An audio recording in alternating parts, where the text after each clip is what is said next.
ಬೆಳಗಾವಿ ಪಾಲಿಕೆಗೆ ಈಗ 1.5 ಕೋಟಿ ಉಳಿತಾಯ ಆಗ್ತಾ ಇದೆ. ಆರ್ಥಿಕ ಮುಗ್ಗಟ್ಟಿನಿಂದ ಹೊರಬರಲು ಆಡಳಿತ ಶಿಸ್ತನ್ನು ತರಲಾಗಿದೆ. ಅನವಶ್ಯಕ ಸೋರಿಕೆ ಆಗ್ತಾ ಇದ್ದ ಸಾರ್ವಜನಿಕರ ತೆರಿಗೆಗೆ ಬ್ರೇಕ್ ಹಾಕಲಾಗಿದೆ. 1.5 ಕೋಟಿ ರೂಪಾಯಿ ಉಳಿತಾಯ ಮಾಡ್ತಾ ಇದ್ದಾರಂತೆ. ಈಗ ಮೊದಲದು ವೇಸ್ಟ್ ಆಗ್ತಾ ಇತ್ತು, ಪೋಲಾಗ್ತಾ ಇತ್ತು, ಆರ್ಥಿಕವಾಗಿ ಮುಗ್ಗಟ್ಟಿಗೂ ಕೂಡ ಕಾರಣ ಆಗಿತ್ತು. ಈಗ ಒಂದು ಡಿಸಿಪ್ಲಿನು, ಅನವಶ್ಯಕವಾಗಿ ಸೋರಿಕೆ ಆಗ್ತಾ ಇದ್ದ ಸಾರ್ವಜನಿಕರ ತೆರಿಗೆ ಹಣ ಈಗ ಉಳಿತಾಯ ಆಗ್ತಾ ಇದೆ. ಪಾಲಿಕೆ ಆಯುಕ್ತೆ ಶುಭಾ ಇದಕ್ಕೆ ಬ್ರೇಕ್ ಹಾಕಿದ್ದಾರೆ. ಸಾರ್ವಜನಿಕರ ಹಣ ಪೋಲಾಗಬಾರ್ದು ಅನ್ನುವಂಥ ನಿಟ್ಟಿನಲ್ಲಿ ಕಸ ವಿಲೇವಾರಿಗೆ ಪ್ರತಿ ತಿಂಗಳು 40 ಲಕ್ಷ ರೂಪಾಯಿ ವೆಚ್ಚ ಮಾಡ್ತಾ ಇತ್ತು ಪಾಲಿಕೆ. ಹಸಿ ಕಸ, ಒಣ ಕಸ ಅಂತ ವಿಂಗಡಣೆ ಮಾಡಿ ಸಂಗ್ರಹ ಮಾಡಲಾಗ್ತಾ ಇತ್ತು. ಇದರಿಂದ ಪ್ರತಿ ತಿಂಗಳು ಪಾಲಿಕೆಗೆ ಲಕ್ಷಾಂತರ ರೂಪಾಯಿ ಉಳಿತಾಯ ಆಗ್ತಾ ಇದೆ. ಬೆಳಗಾವಿ ಮಹಾನಗರದ 58 ವಾರ್ಡ್ಗಳಲ್ಲಿ 80% ಕಸ ಸಂಗ್ರಹಣೆ ಆಗ್ತಾ ಇದೆ. ಇದರಿಂದ ಆರ್ಥಿಕ ದಿವಾಳಿಗೆ ತಲುಪಿದ್ದ ಪಾಲಿಕೆಗೆ ಜನರ ದುಡ್ಡು ಉಳಿತಾಯ ಆಗ್ತಾ ಇದೆ. ಅಧಿಕಾರಿಗಳ ಎಡವಟ್ಟಿನಿಂದಾಗಿ ಆಗ್ತಾ ಇದ್ದ ಹಣ ಸೋರಿಕೆಗೆ ಇದೀಗ ಬ್ರೇಕ್ ಹಾಕಲಾಗಿದೆ.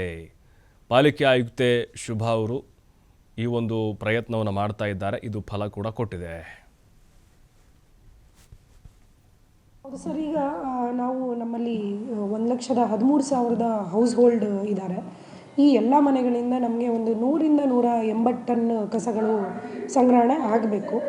ಹಸಿ ಕಸ ಮತ್ತು ಒಣ ಕಸನ ಬೇರ್ಪಡಿಸುವ ಒಂದು ಲಾಭಾಂಶಗಳನ್ನೆಲ್ಲನೂ ಈಗಾಗಲೇ ತಾವು ಎಲ್ಲರೂ ನೋಡಿದ್ದೀರಿ.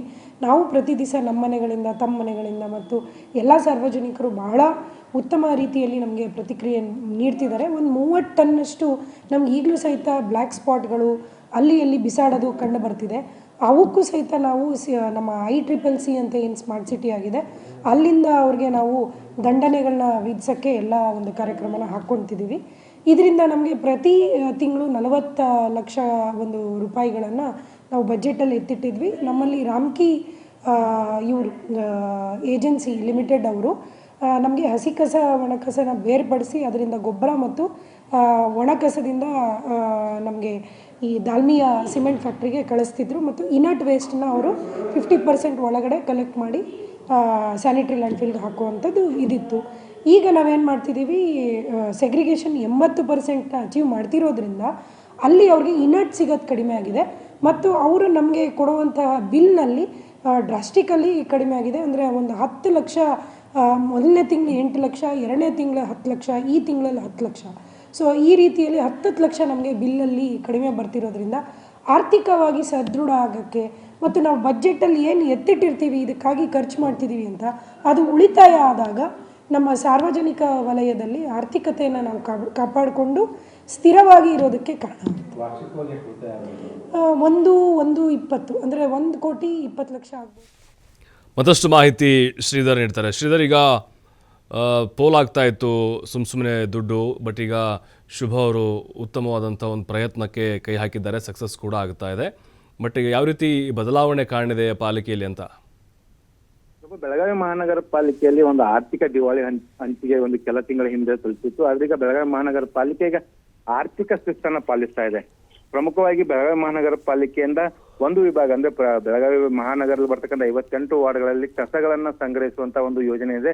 ಇದು ನಿರಂತರವಾಗಿ ನಡ್ಕೊಂಡು ಬಂದಿತ್ತು. ಆದ್ರೆ ಆ ಒಂದು ಏನು ನಿಯಮಗಳನ್ನ ಪಾಲಿಸಬೇಕಾಯ್ತು ಪಾಲಿಸದೇ ಹಿನ್ನೆಲೆಯಲ್ಲಿ ಮಹಾನಗರ ಪಾಲಿಕೆಗೆ ಪ್ರತಿ ವರ್ಷ 1.5 ಕೋಟಿ ರೂಪಾಯಿ ಏನು ಒಂದು ಆರ್ಥಿಕವಾಗಿ ಕೊಕ್ಕೆ ಬೀಳ್ತಾ ಇತ್ತು ಅಂತ ಹೇಳ್ಬೋದು. ಹಾಗಾಗಿ ಪ್ರತಿ ಮನೆಯಿಂದ ಏನು ಒಣ ಮತ್ತು ಹಸಿ ಕಸವನ್ನು ಸಂಗ್ರಹಿಸುವುದು, ವಿಂಗಡಣೆ ಮಾಡಿ ಸಂಗ್ರಹಿಸುವುದರಿಂದ ಪ್ರತಿ ತಿಂಗಳು ಮಹಾನಗರ ಪಾಲಿಕೆಗೆ 10 ಲಕ್ಷ ರೂಪಾಯಿ ಉಳಿತಾಯ ಆಗ್ತಾ ಇದೆ. ಇದರಿಂದ ಏನಂದ್ರೆ ಒಂದು ವರ್ಷ ಅಂದ್ರೆ 12 ತಿಂಗಳಲ್ಲಿ ಕನಿಷ್ಠ ಮಹಾನಗರ ಪಾಲಿಕೆಗೆ 100ರಷ್ಟು ಕಸ ಸಂಗ್ರಹಣೆ ಆದ್ರೆ 1.5 ಕೋಟಿ ರೂಪಾಯಿ ಉಳಿತಾಯ ಆಗುತ್ತೆ. ಪ್ರಭು, ಇದು ಸಣ್ಣ ಮೊತ್ತ ಅಲ್ಲ. ಯಾಕಂದ್ರೆ ಬೆಳಗಾವಿ ಮಹಾನಗರ ಪಾಲಿಕೆಯ ಬಜೆಟ್ ಇರ್ತಕ್ಕಂಥದ್ದೇ ಒಂದು ಏನು ಕಡಿಮೆ ಪ್ರಮಾಣದ ಬಜೆಟ್. ಅದರಲ್ಲಿ ಪ್ರಮುಖವಾಗಿ ಒಂದು ಆದಾಯದ ಮೂಲ ಏನಂದ್ರೆ ಮನೆಗಳಿಂದ ತೆರಿಗೆ ಸಂಗ್ರಹ ಒಂದು ಭಾಗ ಆದ್ರೆ ಮಹಾನಗರ ಪಾಲಿಕೆಯಿಂದ ವೆಚ್ಚ ಮಾಡುವಂತ ಹಣ ಏನಿದೆ ಹಣದಲ್ಲೂ ಕೂಡ ಪೋಲಾಗದಂತೆ ತಡೆಯುವಂತ ಕೆಲಸವನ್ನು ಮಾಡಬೇಕಾಗತ್ತೆ.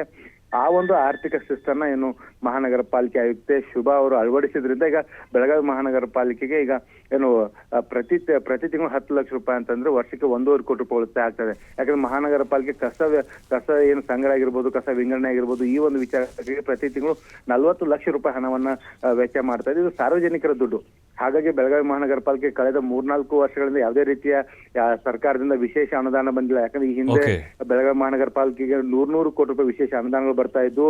ಆದ್ರೆ ಏನು ಈ ಹಿಂದಿನ ಅಧಿಕಾರಿಗಳು ಮಾಡಿದಂತ ಎಡವಟ್ಟಿನಿಂದ ಏನು ಹೈಕೋರ್ಟ್ ನಿಂದ ಆಗಿರ್ಬೋದು, ಸ್ಥಳೀಯ ಕೋರ್ಟ್ ನಿಂದ ಏನು ಆ ಒಂದು ಯಾರೆಲ್ಲ ಭೂಮಿ ಸ್ವಾಧೀನ ಪಡಿಸ್ಕೊಂಡಿದ್ರು ಅವರಿಗೆ ಪರಿಹಾರ ಮೊತ್ತ ಕೊಡಬೇಕಂತ ಏನು ಆದೇಶ ಮಾಡಿದ ಹಿನ್ನೆಲೆಯಲ್ಲಿ ಒಂದಿಷ್ಟು ಆರ್ಥಿಕ ಸಂಕಷ್ಟಕ್ಕೆ ಮಹಾನಗರ ಪಾಲಿಕೆ ಉಳಿದಿತ್ತು. ಜೊತೆಗೆ ಮಹಾನಗರ ಪಾಲಿಕೆ ಏನು ಕೋರ್ಟ್ ನಲ್ಲಿ ಇರ್ತಕ್ಕಂಥ ವ್ಯಾಜ್ಯಗಳಲ್ಲಿ ಕೂಡ ಒಂದು ಸರಿಯಾದ ಸಮಯಕ್ಕೆ ಅಲ್ಲಿ ತಮ್ಮ ವಾದ ಮಂಡಿಸಿದ ಹಿನ್ನೆಲೆಯಲ್ಲಿ ಕೂಡ ಮಹಾನಗರ ಪಾಲಿಕೆಗೆ ಒಂದು ನ್ಯಾಯಾಲಯದಿಂದ ನ್ಯಾಯಾಂಗದಿಂದ ಎದುರಿಸುವಂತ ಪರಿಸ್ಥಿತಿ ನಿರ್ಮಾಣ ಆಗಿತ್ತು.